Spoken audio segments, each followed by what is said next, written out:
پہلے تو میں آپ کو ایک چیز بتاتا ہوں کہ یہ بلڈنگ کو آگ لگتی کیسے ہے. میں تو وٹنس ہوں. میں یہ لاہور میں فی سینٹر کو آگ لگی, اس کی میں نے ایویلیویشن کی. میں ابھی پیس کو آگ لگی تھی, اس کی بھی میں نے ایویلیویشن کی ہے. اس کو طاقت بھی ابھی ہم ہی دے رہے, میں نے سارا ڈیزائن کر کے دی. اور گل پلازا کی بات بھی آپ کے ساتھ ڈسکس. پہلے تو یہ سمجھیں کہ آگ لگتی کیوں ہے. جب بھی ہم آگ لگتی ہے نا تو سب سے پہلے آپ کو ایک چیز بتائی جاتی ہے, شارٹ سرکٹ. جی اچھا, یہ بڑا کامن ہے کہ ہم شارٹ سرکٹ پہ ڈال دیتے ہیں. شارٹ سرکٹ از دس کہ ایک چیز ہوتی ہے, اس کو ہم کہتے ہیں ڈسٹریبیوشن بورڈ, ڈی بی کہتے ہیں اس کو. مثلا یہ بلڈنگ میں بیٹھے ہونا ہے تو اس کا ایک بڑی ڈی بی ہوگی, پورے بلڈنگ کی بجلی وہاں سے آپریٹ ہو رہی ہے. یعنی پہلے اس کے اندر آئی ہے وہ کنٹرولر ہے ایک طرح. ہاں, وہ کنٹرول تار اس کے اندر پہلے آئی ہے, پھر ہم تک پہنچی ہے. باہر سے مین آئی ہے اور باقی ڈسٹریبیوٹ ہو کے ہم تک پہنچی ہے. آپ یقین جانے کہ آپ کسی ایسی کمرشل بلڈنگ میں چلے جائیں اور اس کی ڈی بی دیکھ لیں تو تاروں کا اتنا گمبھیر جال ہوتا ہے کہ آپ سوچ بھی نہیں سکتے کہ یہ بلڈنگ کیسے کام کر رہی. اچھا, ہر بندے نے اپنی تار گھسائی ہوتی ہے, ہر بندے نے وہاں سے کنیکشن لیا ہوتا ہے, اس کو کوئی پروٹیکٹ نہیں کیا ہوتا.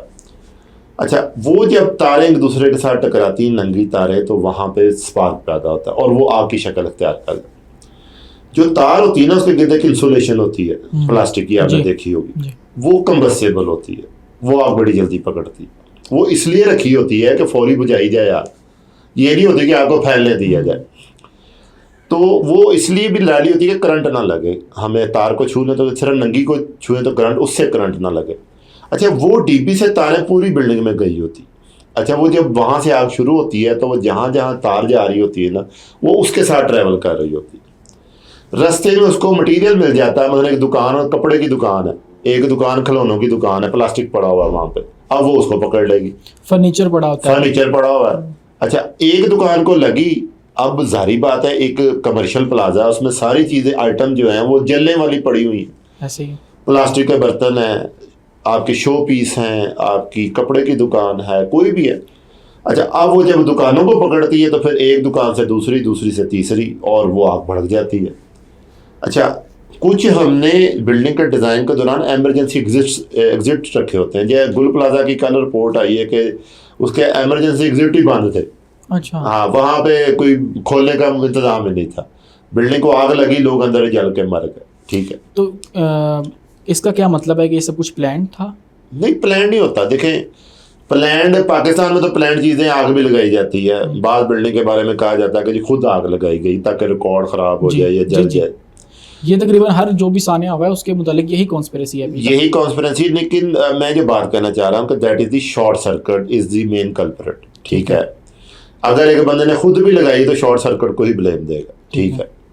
اچھا, میں جو بات کہنا چاہ رہا ہوں کہ جب ایک بلڈنگ لپیٹ میں آ جاتی ہے تو وہ بلڈنگ ایک جگہ پہ, دو پہ لگی تو نظر تب آتی ہے جب ساری دکانوں کو لگ گئی ہوتی ہے اور شعلے اڑ رہے ہوتے ہیں. اس دوران اگر فائر بریگیڈ آتا ہے تو وہ بھی کچھ نہیں کر پاتا. اور دوسرا, ہمارے فائر فائٹنگ کے ارینجمنٹس اندر صحیح نہیں ہوتے کہ ہمارے پاس سلنڈر ہوتے ہیں, فائر ایکسٹنگوشر ہوتے ہیں, ریت کی بالٹیاں ہوتی ہیں کہ اگر لوکل آگ لگے تو فوری ہم بجھا دیں, وہ کسی کے پاس ہوتے ہی نہیں ہے. اچھا, لوگ پھر بھگدڑ مچتی ہے, دوڑتے ہیں. سیفٹی عام طور پہ ایک چیز ہوتی ہے, اس کو ہم فائر ڈرل کہتے ہیں. بڑی بلڈنگز کے اندر لوگوں کو یہ بتایا جاتا ہے کہ جناب اگر خدا نہ خواستہ کبھی آگ لگ جائے تو آپ نے یہ راستہ اختیار کرنا. لوگ بھگدڑ میں مچتے ہیں, وہ سیف ایگزٹ کی طرف جاتے ہی نہیں ہیں. وہ آپس میں جس کو جو جگہ ملی وہاں پہنچ جاتا ہے, آگ وہاں پہنچ گئی ہوتی ہے. اچھا, اگر وہ سیف ایگزٹ پہ نہیں جاتا تو وہ اندر ختم ہو جائے گا, دھواں پھیلے گا, بے ہوش ہو جائے گا, آگ لگے گی, مر جائے گا. تو اب آگ لگنے کے بعد اس کو بجھانے کا جو عمل ہوتا ہے عام طور پہ تین بڑی بلڈنگ میں 3 سے 4 گھنٹے کا ہوتا ہے. بعض 12-14 گھنٹے بھی لگ جاتے ہیں. بعض پانی بھی اتنا نہیں ہوتا, اور ہمارے شہروں کے یہ حالات ہے کہ فائر بریگیڈ کی گاڑی نہیں پہنچ سکتی وہاں پہ. حالانکہ آپ نے اتنی بڑی بلڈنگ بنانی ہے تو اس کے سارے راستے آپ نے کلیئر رکھنے ہوتے ہیں کہ اگر کبھی فائر بریگیڈ کو ادھر سے گزرنا پڑے تو آپ آرام سے گزر جائے وہاں سے. اچھا, اب وہ جب وہ نہیں گزرتی, فائر بریگیڈ اسٹک ہو جاتی ہے, آگ پھیلتی جاتی ہے. اب وہ جب فائر بریگیڈ آتی ہے تو جتنا اس کی وہ پانی ہوتا ہے وہ بھی ختم ہو جاتا ہے. لوکل کوئی انتظام ہی نہیں ہوتا. فائر ہائیڈرنٹ لگے ہونے چاہیے. فائر ہائیڈرنٹ بلڈنگ کا اسینشل پارٹ ہے, اس کے اندر ہر پانی ہوتا ہے, وہ آپ لوکل آگ بجھاتے ہیں. یعنی جب آگ لگے تو آپ نے اس کو سب سے پہلا جو معیار ہے کہ پھیلنے سے روکنا, اس کو ادھر ہی کل کرنا. اور اس کے لیے فائر ایکسٹنگوشر ہے, سینڈ بکٹ ہے, فائر ہائیڈرنٹ ہے, فائر ہوس ہے, سب کچھ ہے. لیکن کسی کو پتہ ہی نہیں کہ اس کو آپریٹ کیسے کرنا ہے, اور وہ کسی کو پتہ ہی نہیں کہ ان کا مقصد کیا ہے. اچھا پھر جب آگ لگ جاتی ہے, فائر بریگیڈ جب 3 دن میں بجاتی ہے, پوری بلڈنگ جل گئی ہوتی ہے. اس کو ہم ایکسپوجر کہتے ہیں اپنی زبان. ایکسپوجر کسی کا 8 گھنٹے ایکسپوجر ہوتا ہے, کسی کا 10 گھنٹے ہوتا ہے. اور اگر آپ لگا لیں کہ لائک حفیظ سینٹر ہے, وہاں پہ سارا پلاسٹک کا مٹیریل پڑا ہوا ہے, کمپیوٹر پڑے ہوئے ہیں, تو وہ تو بڑی جلدی آگ پھیلے گی. وہ ایک کیمیکل کا کام کرے گی آگ کو جلانے کے لیے.